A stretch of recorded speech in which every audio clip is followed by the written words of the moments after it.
hadirin hadirat hamba-hamba Allah yang dirahmati Allah Subhanahu wa taala. Bapak Ibu, bagaimana kabarnya pagi ini? Baik? Alhamdulillah. Mudah-mudahan kita semua yang hadir pada kesempatan ini Allah karuniakan keimanan yang kokoh, kesehatan yang paripurna, rezeki yang luas dan barokah, kemuliaan hidup di dunia maupun di akhirat. Amin ya rabbal alamin. Hadirin, pagi ini kita akan membahas tentang tegar di tengah badai. Bagaimana caranya agar kita tetap tegar di tengah badai kehidupan? Suatu ketika Rasulullah Shallallahu Alaihi Wasallam menyampaikan pesan yang sangat mendalam kepada sahabatnya yang bernama Mu'adz bin Jabal. Rasulullah berkata kepada beliau, "Wahai Mu'adz, inni uhibbuka." Wahai Mu'adz, sungguh aku mencintaimu. Diulang lagi oleh Rasulullah, "Ya Mu'adz, inni uhibbuka." Wahai Mu'adz, aku benar-benar mencintaimu. Kemudian Rasulullah mewasiatkan satu doa kepada Mu'adz bin Jabal. Bacalah doa ini selepas sholat. Apa doanya hadirin? Doa ini kalau kita renungkan, inilah yang membuat diri kita tegar di tengah badai kehidupan. Doanya berbunyi begini.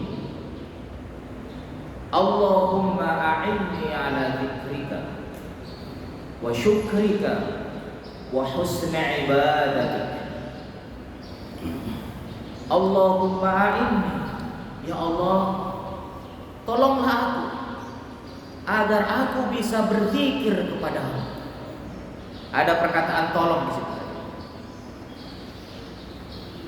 Wa syukrika, wawu di situ namanya wawu atof. Kalau dibaca secara utuh, maka wawu atof itu bermakna begini hadirin. Allahumma a'inni ala dzikrika wa a'inni ala syukrika wa a'inni ala husni ibadatik. Nah, kira-kira begitu. Ya Allah, anugerahkanlah kepadaku kekuatan agar aku bisa berzikir, bisa bersyukur, dan bisa mempersembahkan ibadah yang terbaik. Nah, pada doa ini hadirin ada 3 hal yang hendak disampaikan oleh Rasulullah. Ya, pakai soalnya 3 hal ya. Kalau disingkat, biasa ya, singkatan ya, biar mudah. Singkatannya adalah DSI ya. DSI. D-nya zikir. Orang yang berzikir insya Allah kapanpun dan dimanapun dia berada, dia tegar menghadapi berbagai kehidupan yang Allah izinkan bertemu dengan dirinya. Zikir itu hadirin, kalau kita lihat maknanya berasal dari kata dzakara yadhkuru dzikra. Maknanya ada 2. Makna yang pertama, zikir itu bermakna menyebut-nyebut ya. Yang pertama adalah menyebut-nyebut. Menyebut apa? Menyebut-nyebut asma Allah, menyebut-nyebut keagungan Allah ya. Maka kemudian kita diajarkan menyebut asma Allah, subhanallah ya kan? Alhamdulillah ya kan? Allahu akbar ya. Kemudian apa hadirin? Astaghfirullah, la haula wala quwwata illa billah. Seterusnya dan seterusnya. Ketika kita menyebut asma Allah, itu bagian dari berzikir. Sekali lagi, itu bagian dari berzikir. Bukan hanya satu-satunya itu zikir. Sebab makna yang kedua dari zikir itu hadirin adalah mengingat-ingat kebesaran dan keagungan Allah. Mengingat-ingat, ya, satu menyebut-nyebut, yang kedua adalah mengingat-ingat.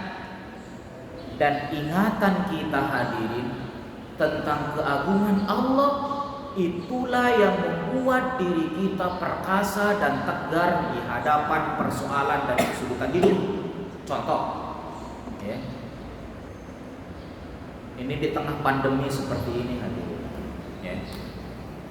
Lalu mungkin ekonomi kita meluncur. Lalu kemudian kita berzikir. Nah, pertama astagfirullah, ya, menyebut nama astagfirullah. Ampuni hamba ya Allah, mungkin terlalu banyak dosa hamba, baik dosa secara personal maupun dosa secara kolektif orang-orang seantero dunia, sehingga kau berikan ujian seperti ini. Astagfirullah, ya. Lalu yang kedua kita ingat, ya, Allahu Ghani. Nah, ingatan kita, engkau kaya ya. La haula wala quwwata illa billah. Tidak ada daya dan kekuatan kecuali dari. Ketika kita menyadari bahwa Allah kaya, maka ingatan kita tentang Allah yang Maha Kaya itulah yang membuat diri kita optimis bahwa selama kita taat kepada Allah, selama kita berada di jalan kebenaran yang diridhoi oleh Allah, selama itu pula lah kita tidak akan mungkin ditelantarkan oleh Allah Subhanahu wa taala. Masyaallah. Asalkan apa? Ikhtiar dan tetap di jalan kebenaran. Tidakkah Allah telah memperkenalkan dirinya kepada diri kita di ayat pertama dalam Quran? Kalau kita buka lembar pertama dalam Al-Quran, segera Allah memperkenalkan namanya kepada diri kita. Bismillahirrahmanirrahim. Bismillahirrahmanirrahim. Dengan menyebut nama Allah yang Maha Rahman dan Maha Rahim. Kata Rahman dan kata Rahim itu hadirin berasal dari satu kata, yaitu rahmatun. Rahmatun itu kalau diurai maknanya ada sekitar 8. Satu di antara makna dari rahmatun itu adalah cinta dan kasih sayang. Jadi sejak awal ketika kita diperkenalkan oleh Allah dengan Al-Quran, maka Allah mengatakan kepada hambanya, aku mencintaimu dan aku menyayangimu. Masya Allah.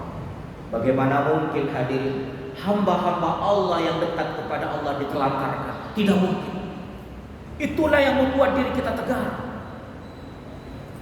Ketegaran dan optimisme itulah hadirin yang menggerakkan diri kita untuk terus berikhtiar dengan maksimal. Persoalan siang dan malam itu memang kehendak Allah hadirin. Ya, siang dan malam, kalau siang cerah, kalau malam gelap. Dan gelap itu hadirin adalah simbol kesulitan dan simbol penderitaan. Maka kalau dalam hidup kita ini Allah hadirkan kenyamanan hidup dan Allah hadirkan kesulitan hidup, dua-duanya Allah yang mengizinkan. Jika dua-duanya Allah yang mengizinkan, sesungguhnya Allah telah memberikan perangkat kepada diri kita untuk bisa melewatinya.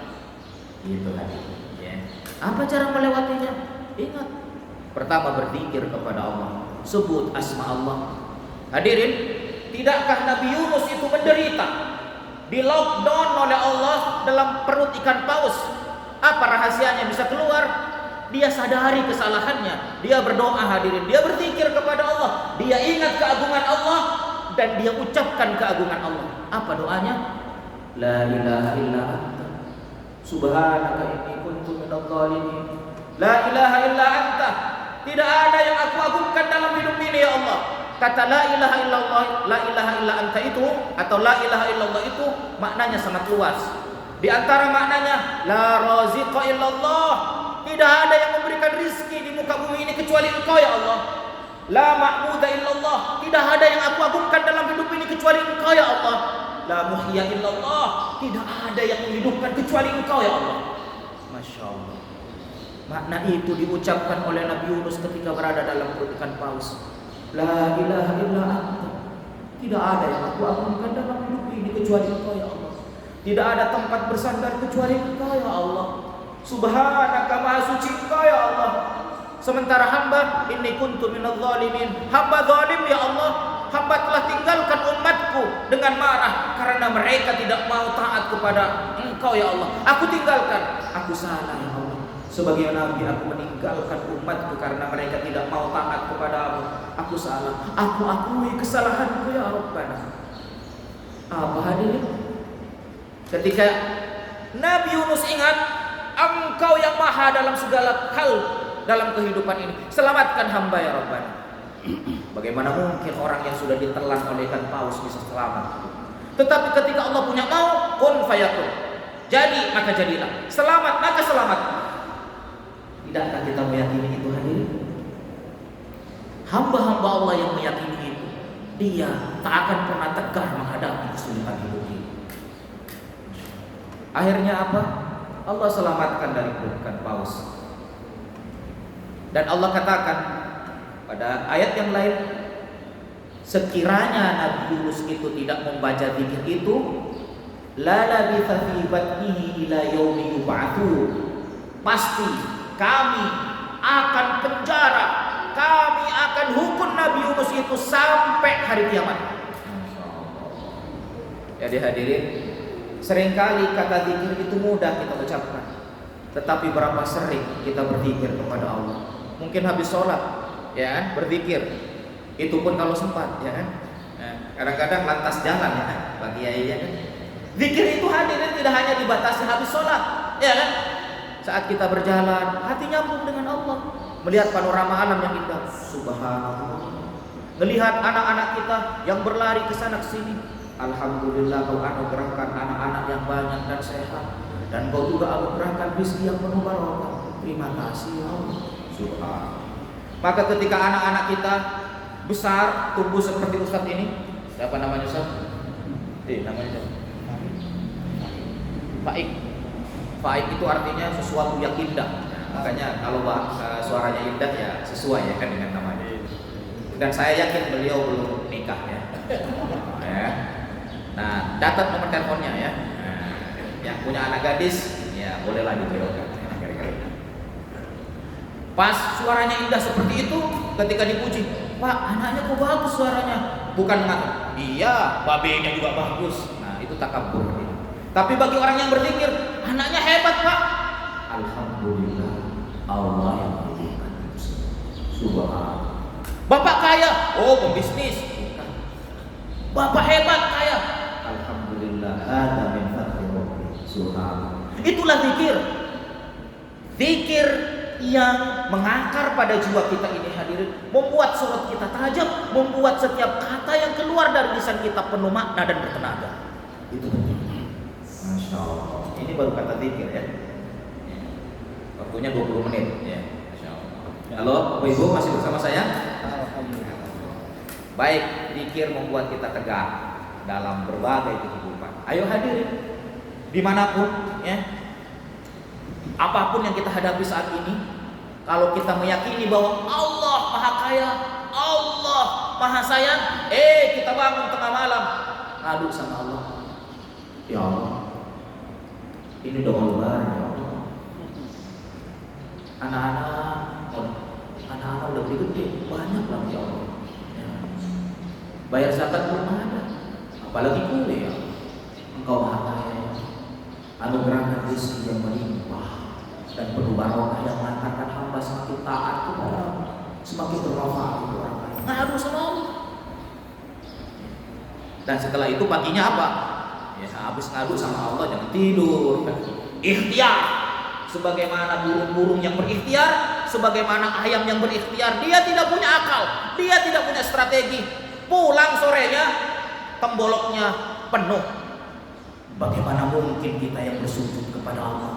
Bagaimana mungkin kita yang mengagungkan Allah? Bagaimana mungkin kita yang malamnya telah mengetuk pintu arsy Allah yang Maha Kaya, minta rezekinya, pagi-pagi kalau berikhtiar tidak dikasih oleh Allah? Tidak mungkin.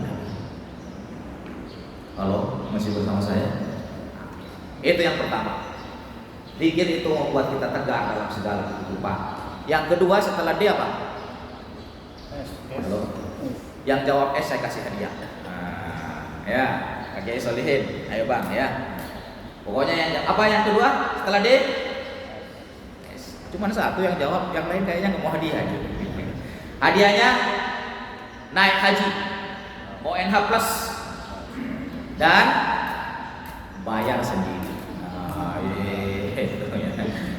Itu doanya apa? Saya doakan mudah-mudahan hadirin semuanya kaya raya, yang kekayaannya dipergunakan untuk taat kepada Allah. Maunya dibayarin mulu. Masya Allah, kapan kayanya? Hadirin, jangan senang dikasih, tetapi yang senang itu kalau memberi. Itu hadirin. Jangan, alhamdulillah saya dihajikan. Mestinya apa?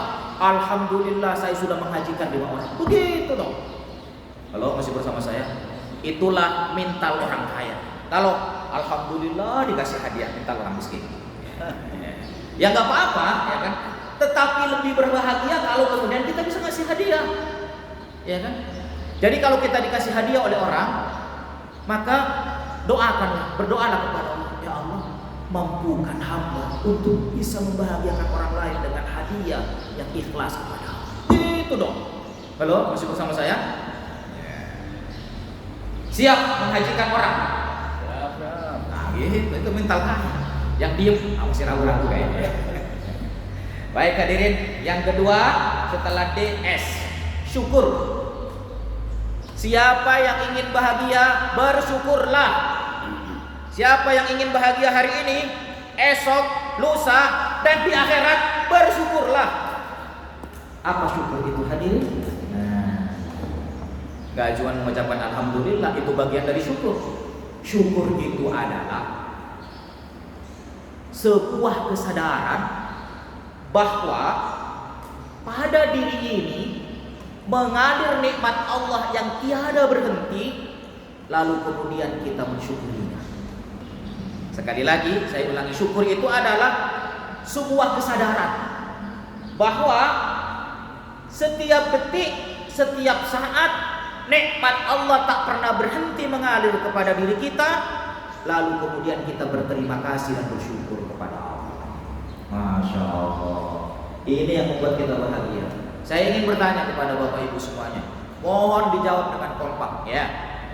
Kalau kita bisa menjawabnya, insya Allah Bapak dan Ibu kalau bisa mensikapinya bahagia selamanya, insya Allah.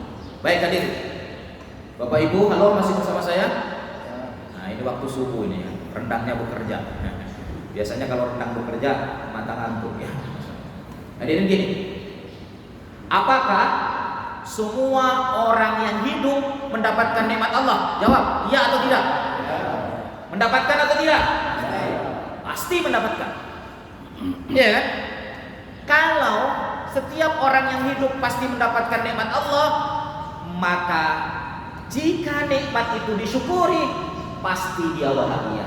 Berarti setiap orang yang hidup berpeluang besar untuk bahagia kalau dia mau mensyukuri nikmat Allah. Gitu kan. Itu sebabnya Allah berfirman apa? La in syakartum la azidannakum wa la in kafartum inna adzabi lasyadid. Jika kalian bersyukur, ku tambah nikmatku kepada kalian. Bahagia itu maknanya. Tetapi jika kalian lupakan nikmat Allah, kau akan diazab. Artinya apa? Jika kalian lupakan nikmat Allah, kau tak akan pernah bahagia. Contoh nih Pak. Halo, bapak-bapak, ingat istri enggak? Ingat ya, istrinya cerewet Pak. Kalau punya istri cerewet, tiap hari ngomel. Ya. Tapi kata suami yang bersyukur, alhamdulillah, istriku sehat, masih bisa ngomong. Kalau nggak sehat, stroke misalnya, nggak mungkin ngomong. Jadi cerewetnya istri bisa bersyukur tuh suami. Umar, kurang apa cerewet istrinya? Ya kan? Ada seorang sahabat yang mau ngadu kepada Umar, ya. Mau ngadu tentang cerewetnya istrinya. Pas sampai ke depan rumah Umar sedang dicerewetin sama istrinya. Masya Allah. Lalu sahabat yang mau ngadu itu nggak jadi. Umar aja dicerewetin, tapi dia diem baik, diem baik. Masya Allah. Apa yang terjadi setelah itu hadirin? Sahabat karena ketahuan Umar, sini, kadia lah, kira-kira gitu. Sini. Iya Umar, karena kau memanggil saya ingin beranikan bertanya. Kenapa kau sudah dicerewetin sama istrinya? Masih aja dia. Apa? Ini kemampuan melihat nikmat Allah.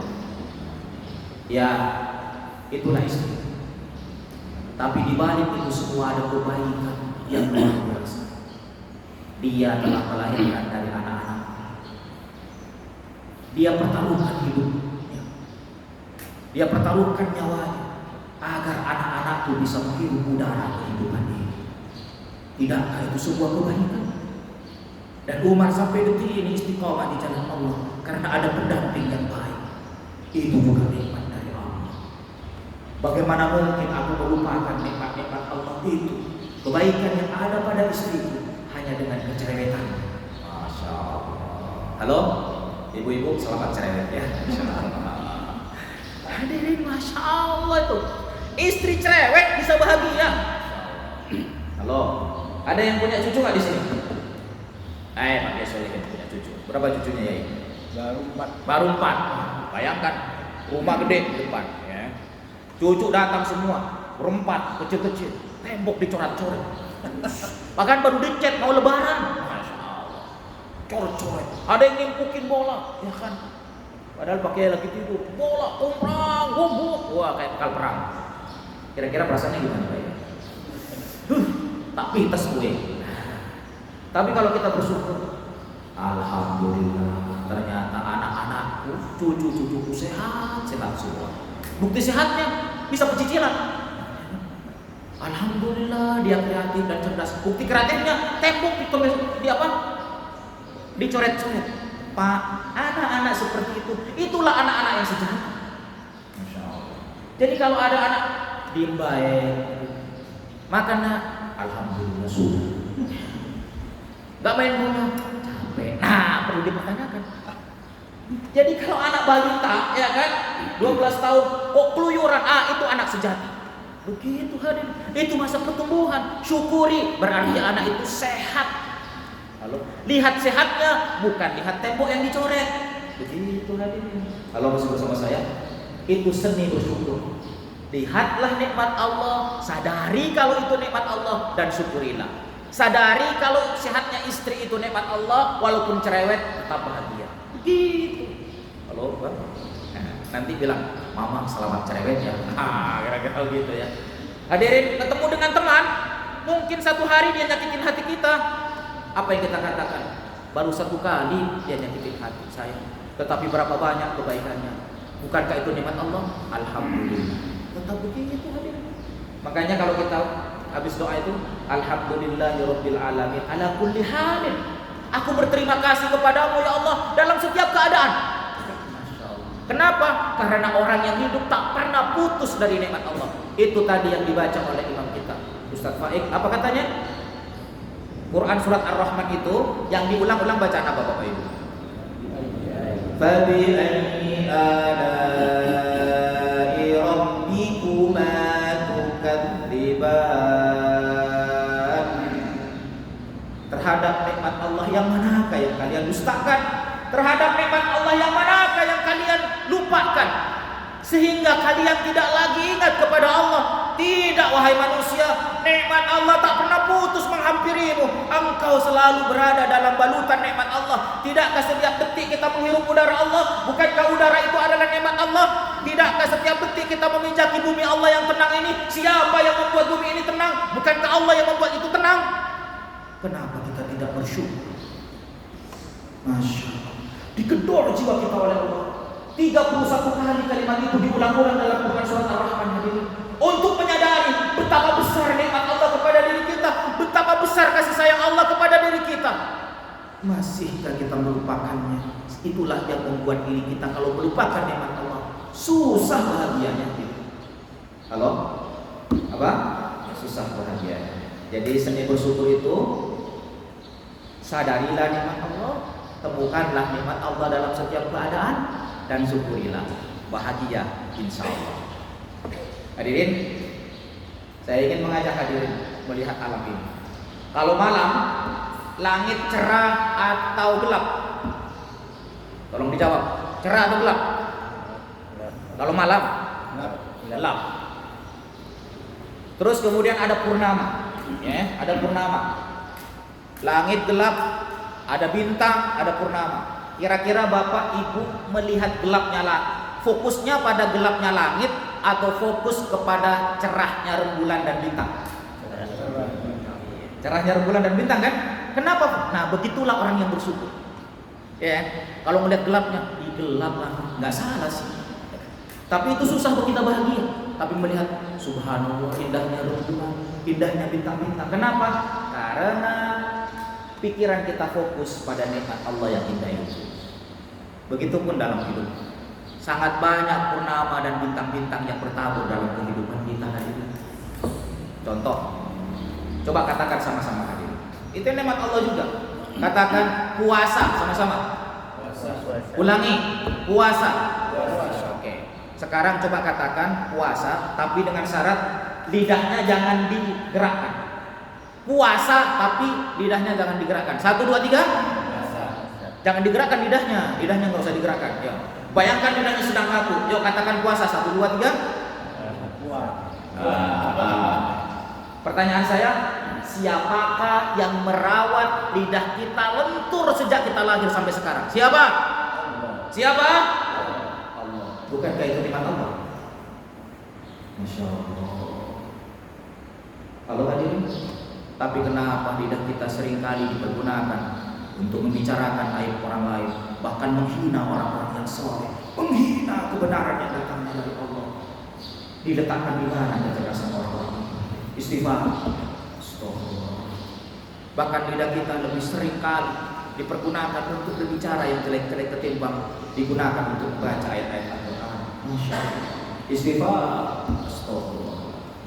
Terakhir hadirin, kalau kita sudah berpikir kepada Allah, sudah mensyukuri setiap nikmat dari Allah, rasanya berat bagi kita kalau tidak bersungguh-sungguh beribadah kepada Allah. Masya Allah. Inilah yang membuat kita nikmat beribadah. Ya Allah, telah banyak nikmat-Mu ya Allah yang Kau berikan kepada hamba. Engkau sekarang memanggilku untuk azan. Aku datang menyambut panggilan-Mu ya Allah. Salat berjamaah di masjid Istiqlal. Masjid apa? ISTM. Imamnya siapa tadi? Ustadz Faik. Jangan sampai kemudian, tapi imamnya siapa? Anak muda, suaranya bagus. Namanya siapa? Orang tua. Nah, ini tanya. Kalau perlu ke HP-nya tanyain. Kenalan, Mas, namanya siapa? Gitu dong. Halo Mas Faik. Rumahnya jauh nggak? Rumahnya di mana? Oh, Bekasi. Ya, Masya Allah. Jauh, Pak. Jauh. Ke Jakarta lewat Bekasi, ya kan? Kalau lihat Faik, ada cinta yang tidak dibawa. Masya Allah. Jakarta lewat Bekasi. Baik, jadi tanya. Nanti kalau ditanya, imamnya di masjid ISTN enak lu bacanya. Siapa namanya? Ustadz Faik. Rumahnya di mana? Di Bekasi. Nomor HP-nya mana? Nih. Kan ente punya anak gadis. Iya juga ya. Kan enak loh gitu. Ini yang ditanya, kaya enggak ya? Oh, mati juga ya. Boleh nanya kaya, tetapi yang pertama, dekat enggak sama Allah? Itu yang pertama. Jadi hadirin, ayo DSI. I-nya wa husni ibadati. Ya Allah anugerahkan kekuatan kepada hamba agar hamba bisa beribadah yang terbaik kepada hamba. Baik ibadah mahdhah maupun ibadah ghairu mahdhah. Jadi kalau kita sudah berzikir kepada Allah, berzikir dengan segala pemaknaannya, menyebut-nyebut dan mengingat-ingat, lalu kemudian mampu mensyukuri nikmat Allah, bersyukur atas nikmat Allah yang tak pernah putus mengalir kepada diri kita sehingga kita bahagia, maka ketika kita dipanggil untuk sholat, ketika kita dipanggil untuk puasa, dipanggil untuk i'tikaf, dipanggil untuk membaca Al-Quran, dipanggil untuk menyantuni anak yatim, labbaik ya Allah, aku siap ya Allah, sebagai bentuk syukurku aku beribadah yang terbaik kepada Allah. Subhanallah. Hadirin, itu sajalah yang dapat kami sampaikan pada kesempatan pagi ini. Mudah-mudahan sekelumit doa yang diajarkan oleh Rasulullah kepada sahabat Mu'adz bin Jabal itu menjadi ilmu yang barokah untuk kita semuanya. Ilmu yang mengantarkan kita semakin paham akan makna kehidupan ini, semakin mengerti bagaimana semestinya menjalani hidup. Ilmu yang mengantarkan kita semakin taat kepada Allah dan semakin bermanfaat untuk kemanusiaan karena Allah Subhanahu wa taala.